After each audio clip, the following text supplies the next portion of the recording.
Hello everyone, today is 1st of December, day Tuesday, and you're watching the news narrative. Let's begin.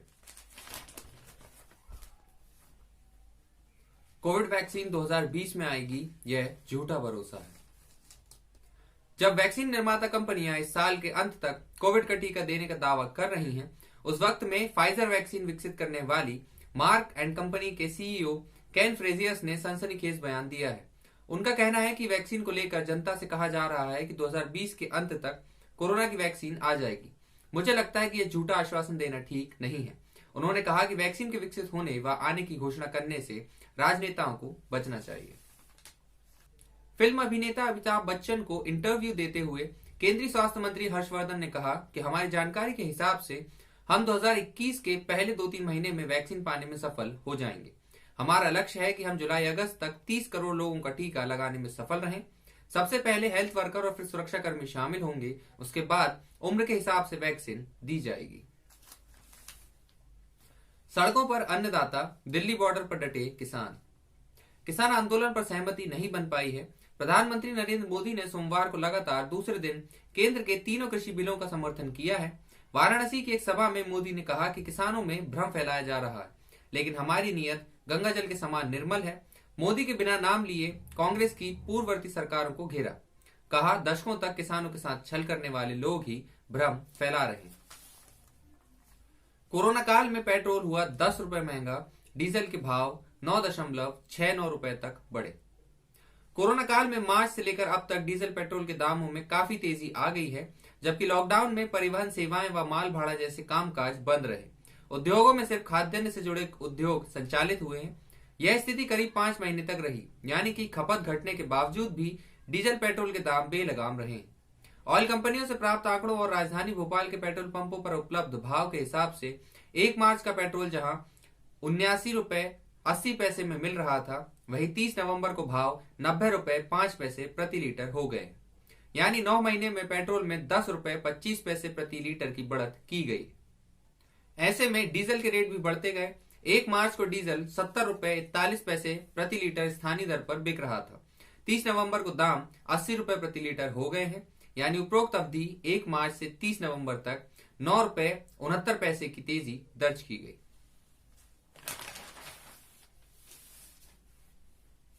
सियासी मुलाकात, मंत्रिमंडल विस्तार और हारे हुए पूर्व विधायकों के पुनर्वास समेत कई मुद्दों पर दिन भर चलता रहा मंथन।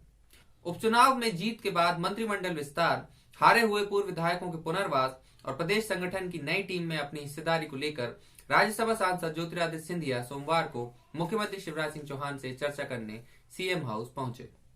इन मुद्दों पर हुआ मंथन। सिंधिया मंत्रिमंडल विस्तार, भाजपा की नई टीम, हारे हुए विधायकों के पुनर्वास, गोविंद सिंह राजपूत व तुलसी सिलावट की मंत्री पद की शपथ और घोषणाओं को लेकर चर्चा करने पहुंचे थे। सूत्रों के मुताबिक दोनों के बीच इन्हीं मुद्दों पर चर्चा हुई। 72 घंटे में 6 बच्चों की मौत, सीएम बोले पता करें कौन है दोषी, सख्त हो कार्रवाई। जिला अस्पताल में 3 दिन के भीतर 6 बच्चों की मौत ने स्वास्थ्य सुविधाओं पर सवालिया निशान लगा दिए।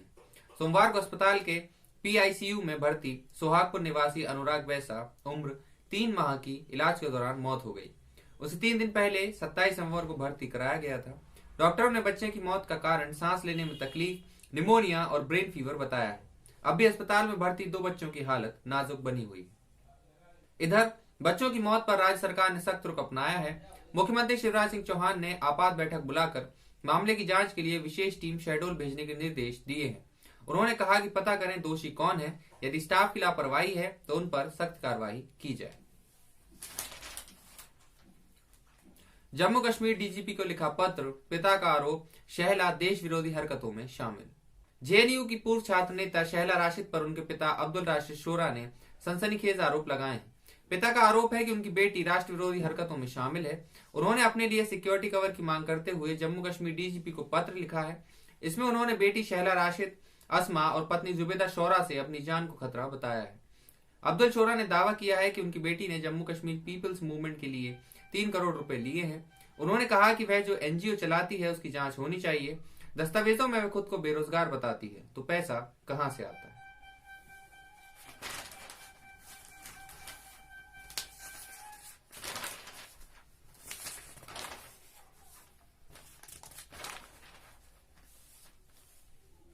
ब्रिटेन में हुआवे 5G पर प्रतिबंध। ब्रिटेन सरकार ने सोमवार को घोषणा की है कि चीनी टेक्नोलॉजी दिग्गज हुआवे सितंबर 2021 से देश में अपने 5G उपकरण स्थापित नहीं कर पाएगी। यूके सरकार ने एक रोड मैप तैयार किया है। 2027 तक देश के 5G नेटवर्क से हुआवे समेत सभी उच्च जोखिम वाले विक्रेताओं द्वारा बनाए गए सभी दूरसंचार उपकरण हटा दिए जाएंगे।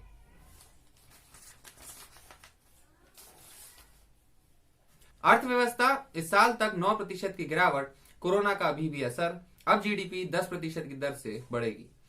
वैश्विक rating agency Standard and Poor's यानी कि S&P ने कहा है कि देश की अर्थव्यवस्था में चालू वित्त वर्ष में 9% की गिरावट आ सकती है। S&P ने एशिया पैसिफिक रिपोर्ट के अनुमान लगाया है कि भारत की जीडीपी अगले वित्त वर्ष में 10% तक बढ़ सकती है।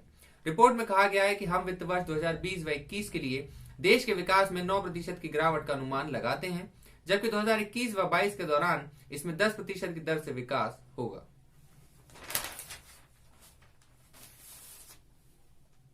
आईसीसी चाहता है चिर प्रतिद्वंदी भारत व पाकिस्तान के बीच हो द्विपक्षीय सीरीज। अंतर्राष्ट्रीय क्रिकेट समिति आईसीसी के नए चेयरमैन जॉन बार्कले ने सोमवार को कहा कि आईसीसी पारंपरिक प्रतिद्वंदी भारत और पाकिस्तान को नियमित रूप से एक दूसरे के साथ द्विपक्षीय सीरीज खेलते हुए देखना चाहता है। उन्होंने साथ ही कहा कि उनके पास ऐसा सुनिश्चित करने के लिए कोई जनादेश नहीं है। वास्तव में ऐसा हो, भारत और पाकिस्तान ने राजनीतिक और कूटनीतिक संबंधों में जारी खटास के कारण पिछले कुछ वर्षों से एक दूसरे के साथ एक भी टेस्ट सीरीज नहीं खेली है। चोटिल डेविड वार्नर अंतिम वनडे और 2020 सीरीज से बाहर हुए। ऑस्ट्रेलिया और भारत के बीच तीसरा व अंतिम वनडे मैच कैनबरा में बुधवार को खेला जाना है। इस मैच में ऑस्ट्रेलिया के सलामी बल्लेबाज डेविड वार्नर चोट के कारण नहीं खेल पाएंगे, साथ ही शेष सीमित ओवर की सीरीज में भी बाहर हो गए। उन्हें रविवार को भारत के खिलाफ दूसरे वनडे में चोट लग गई थी। 3 मैच की 2020 सीरीज के लिए वार्नर की जगह डीआरसी शॉर्ट को टीम में शामिल किया गया है। एलओसी के नजदीक उड़ता दिखा पाक का लड़ाकू जेट। जम्मू कश्मीर सीमा पर कई दिन से सीजफायर के उल्लंघन और आतंकी गतिविधियों के बीच सोमवार सुबह पुंछ जिले में एलओसी के पास एक पाकिस्तानी लड़ाकू जेट को उड़ान भरते देखा गया। इसके बाद सुरक्षा बलों सतर्क हो गए हैं। रक्षा प्रवक्ता ने बताया कि अंतर्राष्ट्रीय नियमों का उल्लंघन है। एलओसी पर फाइटर जेट उड़ान नहीं भर सकते। पुंछ में नियंत्रण रेखा के करीब आकाश में एक जेट स्ट्रीम दिखाई दे रही थी। हाल ही नियंत्रण रेखा के पास कुछ ड्रोन भी देखे गए थे। पिछले रविवार को सीमा पर संदिग्ध चीज उड़ती दिखाई दी। सुरक्षा बल की सतर्कता से वह लौट गई। चीन की चाल, ब्रह्मपुत्र पर बनाएगा दुनिया का सबसे बड़ा बांध।